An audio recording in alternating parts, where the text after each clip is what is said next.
క్రీస్తునందు సహోదరి సహోదరులారా, ప్రభైన యేసుక్రీస్తు నామలో హృదయపూర్వక వందనాలండి. ముందుగా ఇంత మంచి సమయాన్ని ఇచ్చిన తండ్రి అయిన దేవునికి ప్రభైన క్రీస్తు ద్వారా కృతజ్ఞతాస్తుతులు చెల్లిస్తున్నానండి. అందరూ బాగున్నారండి. వాక్యం చదువుకొని ప్రార్థన చేసుకున్న తర్వాత పాఠంలోకి వెళ్దామండి. మత్తయి గారు రాసిన సువార్త 5వ అధ్యాయం 48వ వచనం. మీ పరలోకపు తండ్రి పరిపూర్ణుడు గనుక మీరును పరిపూర్ణులుగా ఉండేదరు. ప్రార్థన చేసుకుందాం. పరలోకమందున్న మా తండ్రి, పరిశుద్ధ ప్రేమ గల తండ్రి, గొప్ప తండ్రి, యెహోవా తండ్రి, ఈ ప్రియకుమారుడు యేసుక్రీస్తు ప్రభువారి ద్వారా కృతజ్ఞతాస్తుతులు చెల్లిస్తున్నాము నాయన. ఆరాధన క్రమం అంతట్లో మీరే ముందు నడిపించండి నాయన. గొప్ప దేవ, అయా వాక్యం బోధించుండగా వినువారు తండ్రి మంచి హృదయం తిని వాక్యానుసారంగా నడిచే భాగ్యం దయచేయండి నాయన. వాక్యం బోధించుండగా ఈ లోక సంబంధమైన జ్ఞానంతో కాకుండా మీ జ్ఞానంతో మాట్లాడే భాగ్యం దయచేస్తారని మా ప్రభువైన యేసుక్రీస్తు నామమున వేడుకుంటున్నాం తండ్రి, ఆమేన్. ప్రభువైన యేసుక్రీస్తు నామములో హృదయపూర్వక వందనాలండి. దేవుని కుమారుడు యేసుక్రీస్తు ప్రభువారు ఈ లోకానికి వచ్చిన తర్వాత పరలోక రాజ్యం సమీపిస్తుంది కనుక మారు మనస్సు పొందమని ప్రకటింప మొదలుపెట్టారు. అదే ప్రతి ఒక్క క్రైస్తవునికి కూడా గురి. ఎందుకనంటే యేసుక్రీస్తు ప్రభువారు ఈ లోకానికి వచ్చినది, అన్ని శ్రమలు పడింది, మనందరి కోసం ప్రాణం పెట్టింది ఎందుకు అని అంటే ఆయనతో పాటు ఉండాలని. మరి ఆయనతో పాటు ఉండాలి అని అంటే ప్రతి ఒక్క క్రైస్తవుడికే ముందుగా బాప్తిస్మం తీసుకునే ముందే కావాల్సింది మారు మనసు. అంశం పాఠం పేరు బాప్తిస్మం తీసుకున్న తర్వాత పాపం చేస్తున్నావా, పరిశుద్ధంగా జీవిస్తున్నావా? బాప్తిస్మం తీసుకున్న తర్వాత లెక్క కౌంట్ అనమాట. తల్లి గర్భంలో నుంచి బిడ్డ బయటకు వచ్చిన తర్వాత అది ఒక జన్మ. అలాగే బాప్తిస్మంతో జన్మ అనమాట, నూతన జన్మ. తల్లి గర్భంలో నుంచి బయటకు వచ్చినప్పుడు ఈ లోకంలో జన్మిస్తున్నావు. తర్వాత బాప్తిస్మంతో నువ్వు ఇంకొక లోకానికి, నువ్వు తల్లి గర్భం నుంచి బయటకు వచ్చిన భూలోకానికి, కానీ బాప్తిస్మంతో నువ్వు చేరవలసింది, వెళ్ళాల్సింది ఎక్కడికనంటే పరలోకం, ఇంకొక లోకం, పరలోకం. ఆ లోకం నువ్వు చేరడానికే బాప్తిస్మం. అది తీసుకున్న తర్వాత నుంచి కౌంట్ అనేది లెక్క అవుతుంది, ప్రతి ఒక్కటి కూడా మొదలవుతుంది. ఇక్కడ తండ్రి అయిన దేవుడు ఆయన చూడండి, మత్తయి గారు రాసిన సువార్త 5వ అధ్యాయం 48వ వచనంలో, మీ పరలోకపు తండ్రి పరిపూర్ణుడు గనుక మీరును పరిపూర్ణులుగా ఉండెదరు. ఆయన ఎవరోనంటే పరిపూర్ణుడు. అలాగే ప్రతి ఒక్కరూ కూడా ఎలా ఉండాలని కోరుకున్నారంటే పరిపూర్ణులుగా ఉండాలి. తండ్రి అయిన దేవుడు ఇదంతా కూడా చేయాలి అని తండ్రి అయిన దేవుడు అనుకున్నారు. అనుకున్న తర్వాత యేసుక్రీస్తు ప్రభువారి ద్వారా ఇదంతా కూడా మొత్తం కూడా చేశారు. కుమారుని లేకుండా ఏది కూడా లేదు. తండ్రి పరిపూర్ణులు కనుక కుమారులు కూడా ఎలా ఉండాలని కోరుకుంటున్నారు? పరిపూర్ణులుగా ఉండాలని కోరుకుంటున్నారు. హెబ్రీలు రాసిన పత్రిక 10వ అధ్యాయం, హెబ్రీలు రాసిన పత్రిక 10వ అధ్యాయం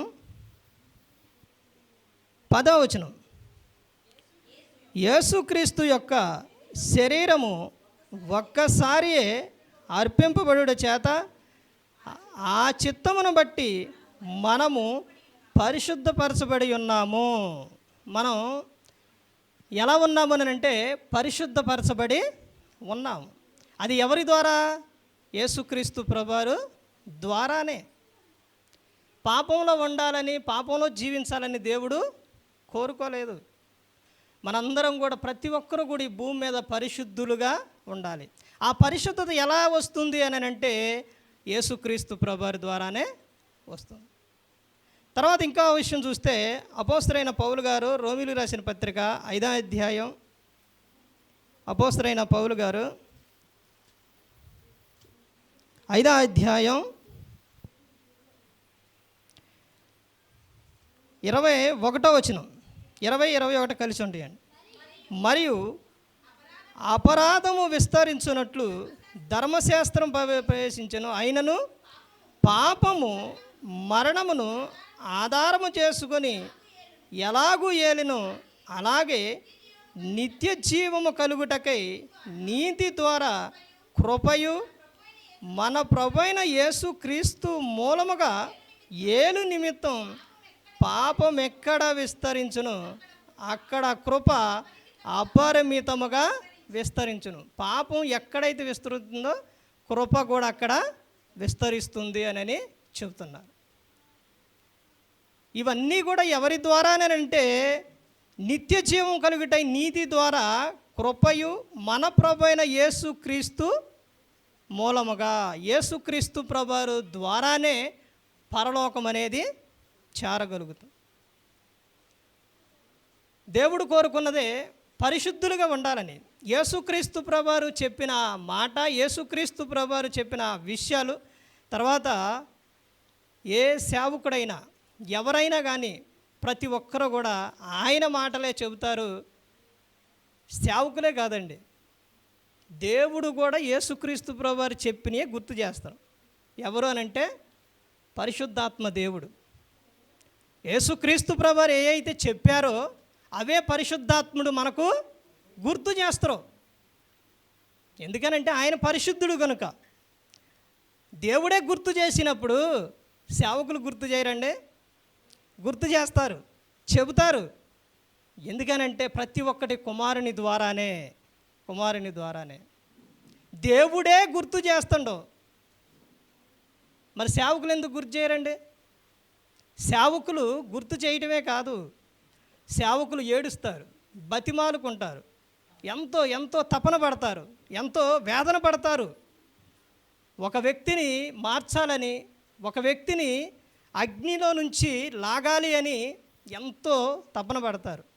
ఎన్ని శ్రమలు వచ్చినా, ఎన్ని బాధలు వచ్చినా అవన్నీ ఓర్చుకొని ఒక వ్యక్తి మారాలి, మారు మనసు పొందాలి, రక్షింపబడాలి. ఒక సేవకుని గురి ఏమిటి అని అంటే ఒక్క వ్యక్తినైనా మార్చాలి. ఎన్నో స్టేటస్లో ఎంతోమంది చూసినా, ఫేస్బుక్లో ఎన్నో వేల మంది ఉన్నా, యూట్యూబ్లో 1000 మంది పైన ఉన్నా, ఎన్ని ఉన్నా, సంఘాలున్నా, ఎంత ఉన్నా కానీ నేను కోరుకునేది ఒకటే, ఒక్కరైనా కానీ మారాలి, ఒక్కరినైనా కానీ క్రీస్తు ఎదుట నిలబడాలి. ఎంత కష్టమైనా, ఎంతో దూరం ప్రయాసంతో వెళ్ళినా, అది ఎండైనా, వానైనా, చలి అయినా, ఎన్ని బాధలైనా కానీ ఒక్కరైనా కానీ క్రీస్తు ఎదుట ఉండాలి అనే ఏ సేవకుడైనా కోరుకుంటాడు. అలాగే సంఘము కూడా ఇలా ఉండాలి, పరిశుద్ధంగా ఉండాలనే ఒక సేవకుడు వాళ్ళని ఏం చేస్తున్నానంటే బతిమాలుకుంటున్నాండి. ఇప్పుడుదా చెప్పింది ఆ సేవకుడు గురించి చెప్పడానికి ఇవి చెప్పాను. అపోస్తలుడైన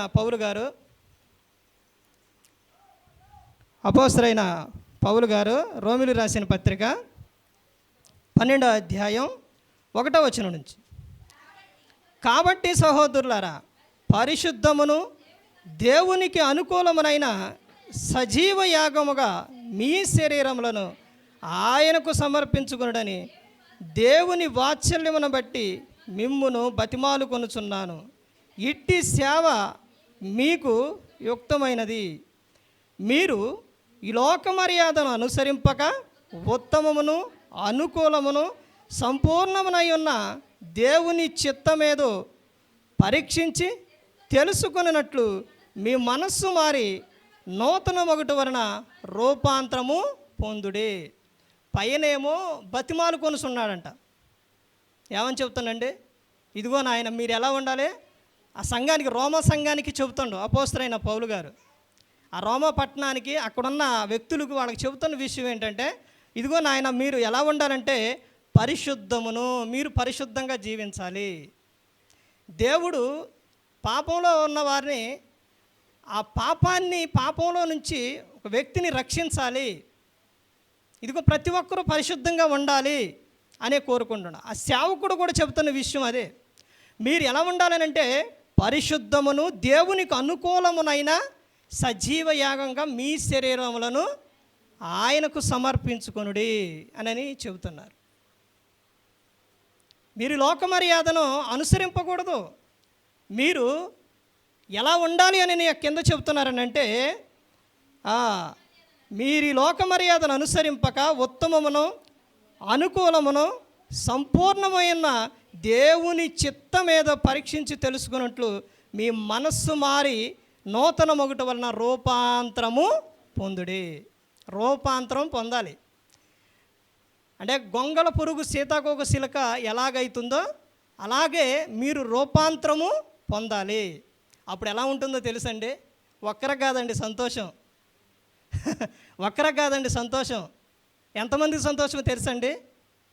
ఏదైనా మనం ఒక విషయం ఎక్కడైనా చెబుతున్నామంటే ఒక వ్యక్తి బాధ కలుగుతుందనంటే అపోస్తలుడైన పౌలు గారు చెప్పిన విషయం ఏంటంటే, మిమ్మల్ని ఇంత ఇదిగా మీకు చెబుతున్నామనంటే మీరు బాధపడినా సరే ఆ బాధలో మీరు దుఃఖపడి మీరు మారు మనసు పొందుతారని, మీరు మారు మనసు పొందుతారని మేము చెబుతున్నాం అని అపోస్తలుడైన పౌలు గారు చెబుతారు. అలా మారినప్పుడు సంతోషం ఎక్కడెక్కడ సంతోషం అని అంటే, ఒకటి ఇక్కడ సేవకుడు సంతోషిస్తారో, తర్వాత పరలోకములో దూతల ఎదుట సంతోషం అండి. అక్కడ ఒక పాపి పరిశుద్ధురాలుగా మారితే పరలోకంలో ఆనందం సంతోషం దూతల ఎదుట. తర్వాత చెబుతున్న విషయం అపోస్తలుడైన పౌలు గారు రోమీయులకు రాసిన పత్రిక 6వ అధ్యాయం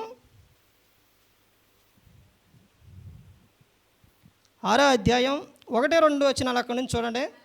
అలాగైనా ఏమందుము కృప విస్తరింపవలనని పాపమందు నిలిచి ఉందామా? అట్లనరాదు.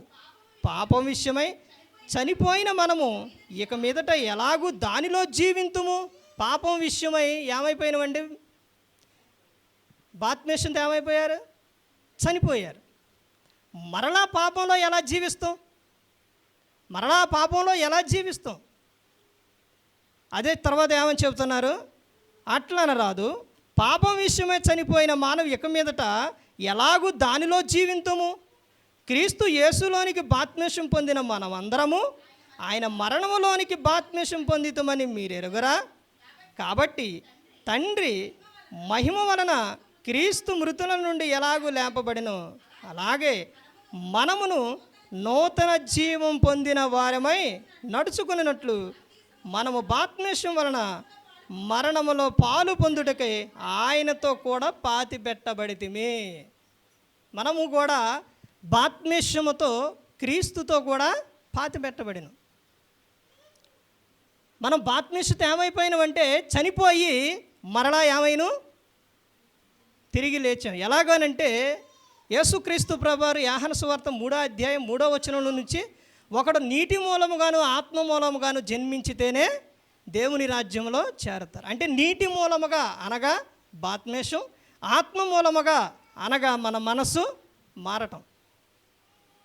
అప్పుడే దేవుని రాజ్యములు అనేది చేరతామని చెబుతున్నారు. తర్వాత ఇంకొక 2 విషయాలు ఉన్నాయండి.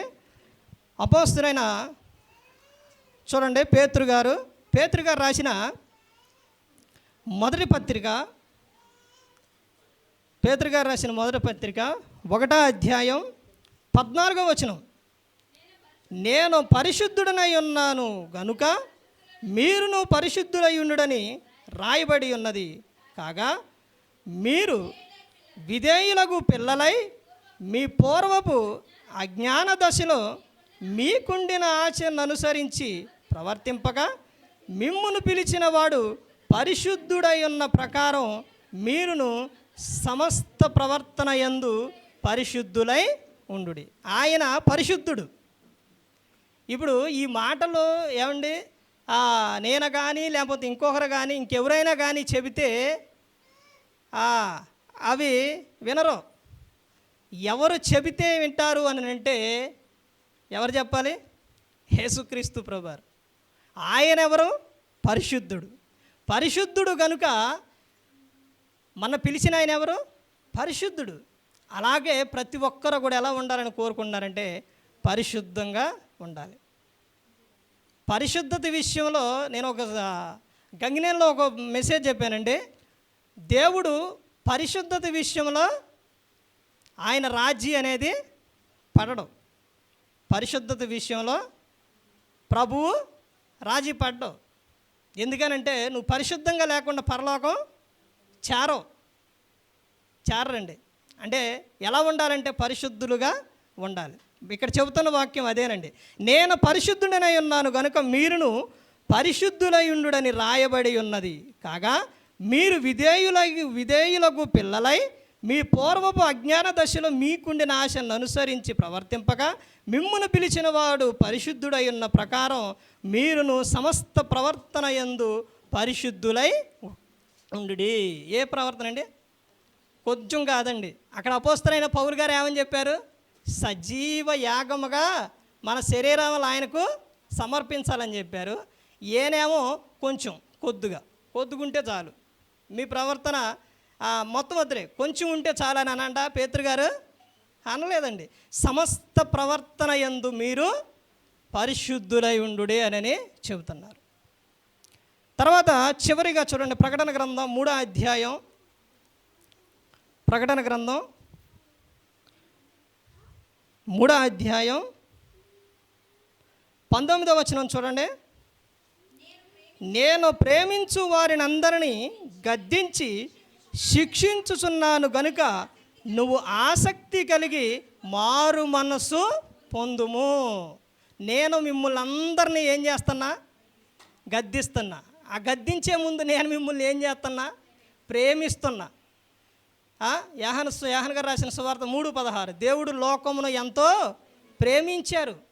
1 యోహాను 3వ అధ్యాయం 16వ వచనం యేసుక్రీస్తు ప్రభువారు మనందరి కోసం సిలువలో ప్రాణం పెట్టారు. అంటే మనందరినీ కూడా దేవుడు ఏం చేసిండండి?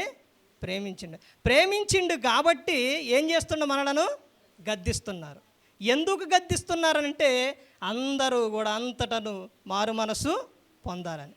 రాకడ ఎందుకు ఆలస్యం చేస్తున్నారనంటే అందరూ అంతటను కూడా మారు మనసు పొందాలనే ఆలస్యం చేస్తున్నారు. బాప్తిస్మం తీసుకున్న తర్వాత పాపం చేస్తున్నావా, పరిశుద్ధంగా జీవిస్తున్నావనంటే బైబిల్ గ్రంథం చెబుతుంది, తీసుకున్న తర్వాత నువ్వు ఇంకా పాపంలోనే జీవిస్తే పరలోకం అనేది చేరు. అంటే ఎలా ఉండాలని చెబుతున్నారనంటే సమస్త ప్రవర్తన యందు పరిశుద్ధులుగా ఉండాలి అనే గ్రంథం చెబుతుందండి. ఇంకొక వ్యక్తి కానీ సేవకులు కానీ ఉన్నప్పుడు చెప్పేటప్పుడు ఉన్నప్పుడు ఎక్కువ సమయం తీసుకెళ్ళండి, తక్కువలోనే హాఫ్ చేసేస్తా. ఎందుకనంటే తర్వాత సేవకు మాట్లాడాలి కదా. అందుకని ఒక్కడనే అయితే చాలా టైం తీసుకెళ్తాను, కానీ ఇంకా ఉన్నప్పుడు ఎక్కువ అనేది తీసుకెళ్ళాలి. ఎందుకంటే వారు కూడా చెప్పాలి. మనమే నేను ఒక ప్రాంతానికి వెళ్ళినప్పుడు, కూడికి వెళ్ళినప్పుడు, జ్ఞాపకార్థ కూడికి ఒక ప్రాంతానికి వెళ్ళినప్పుడు సేవకులు వాక్యం ఇస్తే ఎంతసేపు చెప్పారంటే అయిపోయింది, 1 గంట అయిపోయింది. ఇంకా వింటారండి. సరే, వీళ్ళు ఆసక్తి కలిగి ఉన్న ఆ బంధువులు కానీ వాళ్ళు కానీ ఏమంటారు? అప్పటికే కానీ అంటున్నారు. అందుకని ఇద్దరు ఉన్నప్పుడు సమయానుకూలంగా వెళ్ళాలి. అప్పుడు వాళ్ళకి ఎవరికైనా కానీ ప్రతి ఒక్కరికి కూడా చాలా ఆనందకరంగా ఉంటుంది, వింటారు.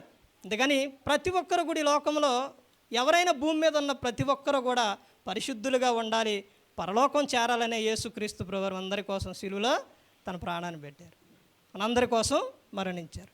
ప్రతి ఒక్కరు కూడా దేవుని యందు భయభక్తులు కలిగి పరిశుద్ధాత్మ మాట ఇంటూ హృదయశుద్ధిని కాపాడుకుంటూ క్రీస్తుని పోలే నడుచుకున్నప్పుడు ఈ లోకం విడిచినప్పుడు పరలోకానికి చేరుకుంటారు. మరి ఈ విధంగా నిలబెట్టి మాట్లాడించిన తండ్రి దేవునికి కృతజ్ఞతాస్తుతులు చెల్లిస్తూ ఇంతవరకు శ్రద్ధగా ఉన్న మీకు ప్రభు పేరున హృదయపూర్వక వందనాలు చెల్లిస్తూ ఈ మాటలు ముగిస్తున్న అందరికీ వందనాలు.